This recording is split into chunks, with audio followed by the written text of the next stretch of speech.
ಪ್ರಯುಕ್ತ ಜಾನುವಾರುಗಳನ್ನು ಯಾರೂ ಖರೀದಿಸಬಾರದು ಹಾಗೂ ಮಾಂಸಕ್ಕಾಗಿ ವಧೆ ಮಾಡಬಾರದು ಅಂತ ಹೇಳಿ ಈ ಸಂಘಟನೆ ತೀರ್ಮಾನ ತಗೊಂಡಿದೆ.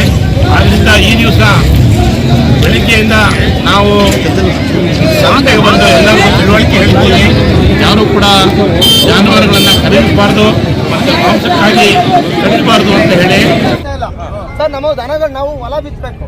ನಮ್ಮ ದನ ಕರುಗಳು ಮಾರಲಿಲ್ಲ ಅಂದ್ರೆ ನಾವು ಕೆಲ್ಸಕ್ಕೆ ಹೋಗಂತ ದನ ಹೆಂಗೆ ತಾಳೋದು ಸರ್? ಅದಕ್ಕೋಸ್ಕರ ನಾವು ಡಿ.ಸಿ ಆಫೀಸ್ ಹತ್ರಕ್ಕೆ ದನಗಳನ್ನ ಇಟ್ಕೊಂಡು ನಾವು ಹೋಗಕ್ಕೆ ಅಂತ ಪರ್ಮಿಷನ್ ತಗೊಂಡಿಲ್ಲ ಸರ್. ಹಿಡಿಯಕ್ಕೆಲ್ಲ ಪರ್ಮಿಷನ್ ತಗೊಂಡ್ರೆ ಇದಕ್ಕೆ ಕೊಡಕ್ಲ ಒಬ್ರು ಮಾತಾಡ್ಲಿ ಎಲ್ಲ ಒಟ್ಟಿಗೆ ಹೋಗೋಣ. ಇಲ್ಲಿ ಯಾರ್ದು ತೊಂದರೆ ಇಲ್ಲ. ನಮ್ ದನಗಳನ್ನ ಆಫೀಸರ್ಸ್ಗಳಾರ ಸಂಘಟನೆಗಳಾರ ತಗೊಳ್ಳಿ, ಯಾರು ತಗೊಳ್ಳಿ, ನಮಗೆ ಬೇಕಾದದೇನು. ಬಂಧುಗಳೇ ನಮಸ್ಕಾರ, ಹೇಗಿದ್ರಿ ನೀವೆಲ್ಲರೂ? ನಾನು ಸುಬ್ರಹ್ಮಣ್ಯ ಎಸ್ ಹಂಡಿಗೆ. ಬಂಧುಗಳೇ, ಆರಂಭದಲ್ಲಿ ಒಂದು ದೃಶ್ಯವನ್ನ ಗಮನಿಸಿದ್ರೆ ಇದು ಹಾಸನದ ಜಾನುವಾರು ಮಾರುಕಟ್ಟೆಗೆ ಸಂಬಂಧಪಟ್ಟಂತ ದೃಶ್ಯ. ಅಲ್ಲಿರುವಂತಹ ಒಂದಷ್ಟು ಮುಸ್ಲಿಂ ಸಂಘಟನೆಯವರು ಅಥವಾ ಮುಸ್ಲಿಂ ಸಮುದಾಯಕ್ಕೆ ಸೇರಿದಂತವರು ಸಾರ್ವಜನಿಕವಾಗಿ ಘೋಷಣೆ ಮಾಡ್ತಾ ಇದ್ದಾರೆ, ಯಾರು ಕೂಡ ಮಾರುಕಟ್ಟೆಗೆ ಜಾನುವಾರನ್ನ ಮಾರಾಟ ಮಾಡೋದಕ್ಕೆ ತರಬೇಡಿ. ಕಾರಣ ಬಕ್ರೀದ್ ಹಬ್ಬಕ್ಕೆ ನಾವು ಹಸುವನ್ನ ವಧೆ ಮಾಡೋದಿಲ್ಲ ಅಥವಾ ಹಸುವನ್ನ ನಾವು ಕೊಂಡುಕೊಳ್ಳೋದಿಲ್ಲ ಎನ್ನುವಂತ ರೀತಿಯಲ್ಲಿ ಅವರು ಇದೀಗ ಘೋಷಣೆಯನ್ನು ಮಾಡ್ತಿದ್ದಾರೆ ಸಾರ್ವಜನಿಕವಾಗಿ. ಅದಕ್ಕೆ ಸಂಬಂಧಪಟ್ಟ ಹಾಗೆ ಸುದ್ದಿಗೋಷ್ಠಿಯನ್ನು ಕೂಡ ಮಾಡಿದ್ದಾರೆ. ಮತ್ತೊಂದು ಕಡೆಯಿಂದ ಅದೇ ಮಾರುಕಟ್ಟೆಗೆ ಜಾನುವಾರುಗಳನ್ನ ಮಾರಾಟ ಮಾಡೋದಕ್ಕೆ ಬರುವಂತಹ ರೈತರು ಆಕ್ರೋಶವನ್ನ ಹೊರಹಾಕ್ತಿದ್ದಾರೆ. ನಮ್ಮ ಹಸುವನ್ನ ಸಂಘಟನೆಯವರು ಕೊಂಡುಕೊಳ್ಬೇಕು ಅಥವಾ ಸರ್ಕಾರವೇ ಕೊಂಡುಕೊಳ್ಬೇಕು ಅಥವಾ ಅಧಿಕಾರಿಗಳು ಕೊಂಡುಕೊಳ್ಬೇಕು, ನಾವು ಎಲ್ಲಿಗೆ ಹೋಗಬೇಕು ಎನ್ನುವ ರೀತಿಯಲ್ಲೂ ಕೂಡ ಅವರು ಪ್ರಶ್ನೆಯನ್ನ ಮಾಡ್ತಾ ಇದ್ದಾರೆ. ಇನ್ನು ಈ ರೀತಿಯಾದಂಥ ದೃಶ್ಯ ಕೇವಲ ಹಾಸನಕ್ಕೆ ಮಾತ್ರ ಸೀಮಿತ ಆಗಿಲ್ಲ. ನೀವು ಬೇರೆ ಬೇರೆ ರಾಜ್ಯಗಳಲ್ಲೂ ಕೂಡ ಗಮನಿಸ್ತಾ ಇರಬಹುದು. ಒಂದಷ್ಟು ದೃಶ್ಯಗಳೆಲ್ಲವೂ ಕೂಡ ವೈರಲ್ ಆಗ್ತಾ ಇದೆ. ವಿಶೇಷವಾಗಿ ಪಶ್ಚಿಮ ಬಂಗಾಳದಲ್ಲಿ ನೀವು ಗೋವು ಮಾರುಕಟ್ಟೆಗಳನ್ನ ಗಮನಿಸಿದ್ರೆ, ಅಂದ್ರೆ ಜಾನುವಾರು ಮಾರುಕಟ್ಟೆಗಳನ್ನ ಗಮನಿಸಿದ್ರೆ ಎಲ್ಲವೂ ಕೂಡ ಖಾಲಿಯಾಗಿದೆ. ಇನ್ನೊಂದಷ್ಟು ದೃಶ್ಯವನ್ನು ಕೂಡ ನೋಡಿರ್ತೀರಿ. ಜಾನುವಾರನ್ನ ಮಾರಾಟ ಮಾಡೋದಕ್ಕೆ ಅಂತ ಬಂದಂತ ಹಿಂದೂ ಸಮುದಾಯದವರನ್ನು ಕೂಡ ಮುಸ್ಲಿಂ ಸಮುದಾಯದವರು ವಾಪಸ್ ಕಳಿಸ್ತಾ ಇದ್ದಾರೆ. ಇಲ್ಲ, ನಾವು ಗೋ ಹತ್ಯೆಯನ್ನ ಮಾಡೋದಿಲ್ಲ ಅಥವಾ ವಧೆಯನ್ನ ಮಾಡೋದಿಲ್ಲ ಅಥವಾ ನಾವು ಬಕ್ರೀದ್ ಹಬ್ಬಕ್ಕೆ ಅವುಗಳನ್ನ ಕೊಂಡುಕೊಳ್ಳೋದಿಲ್ಲ ಎನ್ನುವಂತ ರೀತಿಯಲ್ಲಿ. ಹಾಗಾದ್ರೆ ಏನ್ ಬೆಳವಣಿಗೆ ಆಗ್ತಾ ಇದೆ ಇದಕ್ಕೆ ಸಂಬಂಧಪಟ್ಟ ಹಾಗೆ? ಬಹಳ ಇಂಟ್ರೆಸ್ಟಿಂಗ್ ಆಗಿರುವಂತ ಒಂದಷ್ಟು ಡೆವಲಪ್ಮೆಂಟ್ ಆಗ್ತಾ ಇದೆ ಅಥವಾ ದೇಶದಲ್ಲಿ ಇದೊಂದು ರೀತಿಯಲ್ಲಿ ಹೊಸ ರೀತಿಯಾದಂಥ ಬೆಳವಣಿಗೆ ಅಂದ್ರೂ ಕೂಡ ತಪ್ಪಾಗ್ಲಿಕ್ಕಿಲ್ಲ. ಬಂಧುಗಳೇ, ಗೋವು ನಿಮ್ಮೆಲ್ಲರಿಗೂ ಕೂಡ ಗೊತ್ತಿರುವ ಹಾಗೆ ಹಿಂದೂ ಸಮುದಾಯದಲ್ಲಿ ಶ್ರೇಷ್ಠವಾದಂಥ ಸ್ಥಾನವನ್ನು ಪಡೆದುಕೊಂಡಿದೆ. ಒಂದು ಮಾತಿದೆ, ನೀವೆಲ್ಲರೂ ಕೂಡ ಕೇಳಿರ್ತೀರಿ, 1 ರಿಂದ 1.5 ವರ್ಷ ತಾಯಿಯ ಹಾಲನ್ನು ಕುಡಿದ್ರೆ ಇನ್ನು ಜೀವನ ಪೂರ್ತಿ ನಾವು ಹಸು ಅಥವಾ ಗೋವಿನ ಹಾಲನ್ನು ಕುಡಿತೀವಿ ಎನ್ನುವಂಥ ರೀತಿಯಲ್ಲಿ. ಇನ್ನು ಯಾವ್ಯಾವ ಕಾರಣಕ್ಕೆ ಯಾವ್ಯಾವ ರೀತಿಯಲ್ಲಿ ಗೋವನ್ನ ಶ್ರೇಷ್ಠ ಪ್ರಾಣಿಯನ್ನಾಗಿ ವರ್ಣಿಸಲಾಗಿದೆ ನಿಮ್ಮೆಲ್ಲರಿಗೂ ಕೂಡ ಗೊತ್ತಾ ಇದೆ. ದೇವರ ರೀತಿಯಲ್ಲೂ ಕೂಡ ನೋಡಲಾಗುತ್ತೆ. ಆದರೆ ಇದೇ ಗೋವಿನ ವಿಚಾರಕ್ಕೆ ಸಂಬಂಧಪಟ್ಟ ಹಾಗೆ ಹಿಂದೂ ಹಾಗೆ ಮುಸ್ಲಿಂ ಸಮುದಾಯದ ನಡುವೆ ಸಾಕಷ್ಟು ಜಟಾಪಟಿ, ಸಂಘರ್ಷ, ಹತ್ಯೆ, ರಕ್ತಪಾತ ಇಂಥದ್ದೆಲ್ಲವೂ ಕೂಡ ಆಗಿ ಹೋಗಿಬಿಟ್ಟಿದೆ. ದೇಶದ ಇತಿಹಾಸದಲ್ಲಿ ಅದಕ್ಕೆ ಸಂಬಂಧಪಟ್ಟ ಹಾಗೆ ಬೇಕಾದಷ್ಟು ಉದಾಹರಣೆಗಳೆಲ್ಲವೂ ಕೂಡ ಇದೆ. ಹೀಗಾಗಿ ಹಿಂದಿನಿಂದಲೂ ಕೂಡ ಗೋ ಹತ್ಯೆಯನ್ನ ನಿಷೇಧ ಮಾಡಬೇಕು ಎನ್ನುವಂಥ ಚರ್ಚೆ ಅದು ಕಾರ್ಯರೂಪಕ್ಕೆ ಬಂದದ್ದು ಎಲ್ಲವೂ ಕೂಡ ಇದೆ. ಅಂದ್ರೆ ಈಗ ಮಾತ್ರ ಗೋಹತ್ಯೆ ನಿಷೇಧ ಅಂತಲ್ಲ, ಹಿಂದೆ ಕಾಂಗ್ರೆಸ್ ಸರ್ಕಾರ ಇದ್ದಂಥ ಸಂದರ್ಭದಲ್ಲಿ ಅಥವಾ 1960, 70, 80 ಆ ಸಂದರ್ಭದಲ್ಲೇ ಗೋಹತ್ಯೆ ನಿಷೇಧ ಅಂತ ಒಂದಷ್ಟೆಲ್ಲ ಬೆಳವಣಿಗೆ ಆಗ್ತಾ ಇತ್ತು. ಆದರೆ ಯಾವಾಗ ಬಿಜೆಪಿ ಮುನ್ನೆಲೆಗೆ ಬರೋದಕ್ಕೆ ಶುರುವಾಯಿತು, ಈ ಗೋವಿನ ವಿಚಾರ ಅದು ಸಂಪೂರ್ಣವಾಗಿ ರಾಜಕೀಯ ರೂಪವನ್ನು ಪಡೆದುಕೊಳ್ಳೋದಕ್ಕೆ ಶುರುವಾಯಿತು.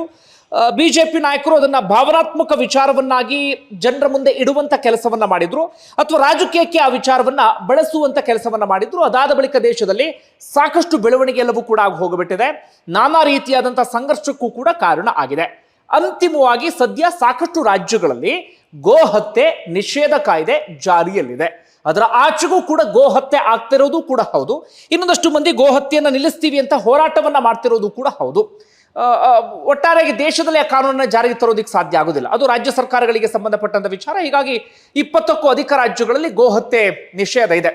ಕೆಲವು ರಾಜ್ಯಗಳು, ಕೇರಳದಲ್ಲಿಲ್ಲ, ಗೋವಾದಲ್ಲಿಲ್ಲ, ಇನ್ನು ಉಳಿದ ನಾರ್ತ್ ಈಸ್ಟ್ ರಾಜ್ಯಗಳಲ್ಲಿ ಅರುಣಾಚಲ ಪ್ರದೇಶ, ಮೇಘಾಲಯ ಇಂಥ ರಾಜ್ಯಗಳಲ್ಲಿ ಮಾತ್ರ ಗೋ ಹತ್ಯೆ ನಿಷೇಧ ಇಲ್ಲ.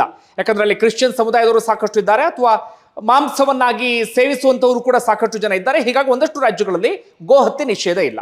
ನಮ್ಮ ಕರ್ನಾಟಕ ಸೇರಿದಂತೆ ಇನ್ನು ಬೇರೆ ಬೇರೆ ರಾಜ್ಯಗಳಲ್ಲೂ ಕೂಡ ಗೋ ಹತ್ಯೆ ನಿಷೇಧ ಕಾಯ್ದೆ ಇದೆ.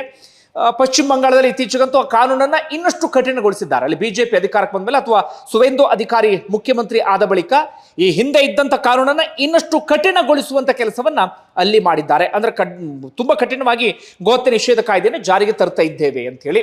ಇದೆಲ್ಲವೂ ಕೂಡ ಇಲ್ಲಿಯವರೆಗಿನ ಬೆಳವಣಿಗೆ ಆಯ್ತಾ. ಈಗಿನ ಹೊಸ ಬೆಳವಣಿಗೆ ಏನಪ್ಪಾ ಅಂದ್ರೆ ಬಕ್ರೀದ್ ಹಬ್ಬಕ್ಕೆ ಕೆಲವು ದಿನಗಳು ಮಾತ್ರ ಬಾಕಿ ಇದೆ.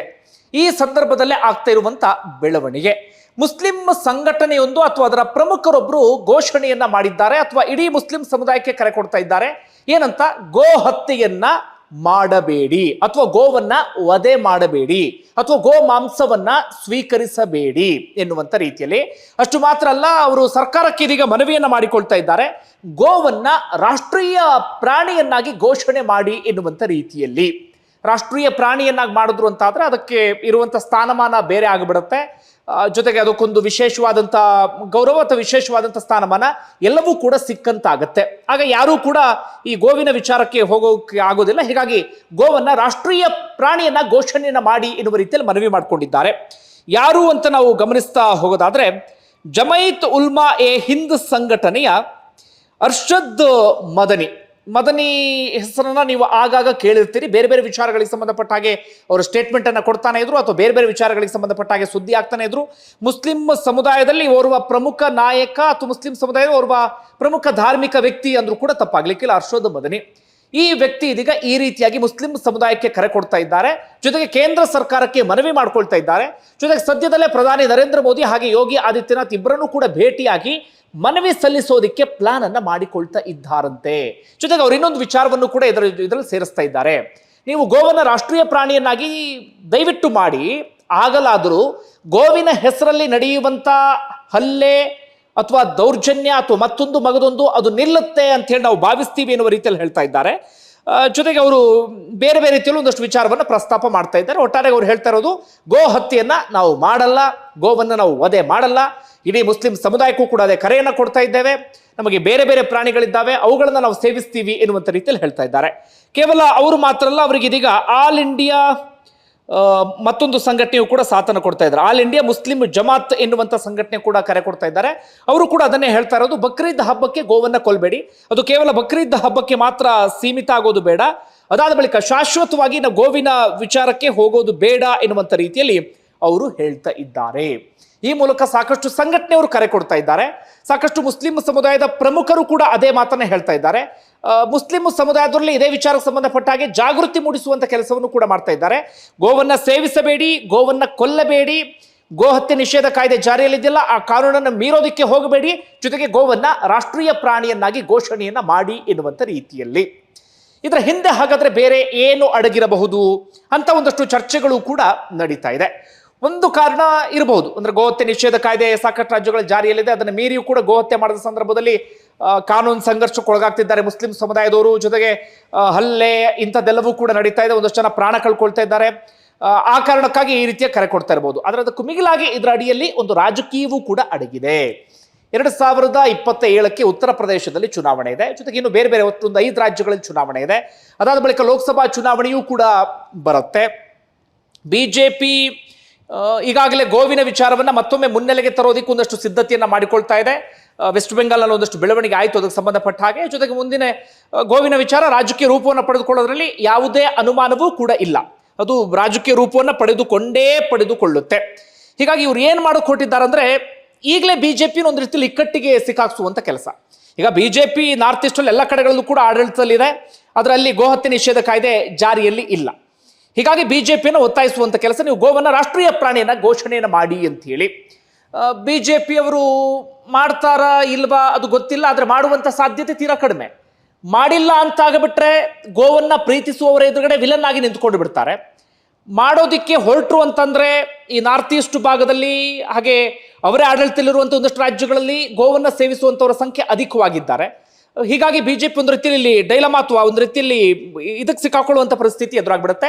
ಹೀಗಾಗಿ ಬಿಜೆಪಿಯನ್ನ ಇಕ್ಕಟ್ಟಿಗೆ ಸಿಕ್ಕಾಕ್ಸುವಂತ ಪ್ಲಾನ್ ಅನ್ನು ಕೂಡ ಮಾಡಿಕೊಂಡಿರಬಹುದು, ಅಥವಾ ಅದರ ಹಿಂದೆ ಬೇರೆ ಏನಾದ್ರೂ ಯೋಚನೆ ಅಥವಾ ಬೇರೆ ಏನಾದ್ರೂ ರೀತಿಯಲ್ಲಿ ಅವರ ಆಲೋಚನೆಯನ್ನ ಮಾಡಿರಬಹುದು. ಇಂಥ ಒಂದಷ್ಟು ಬೆಳವಣಿಗೆ ಎಲ್ಲವೂ ಕೂಡ ಇದೀಗ ಗೋವಿನ ವಿಚಾರಕ್ಕೆ ಸಂಬಂಧಪಟ್ಟ ಹಾಗೆ ಮತ್ತೊಮ್ಮೆ ಶುರು ಆಗ್ತಾ ಇದೆ.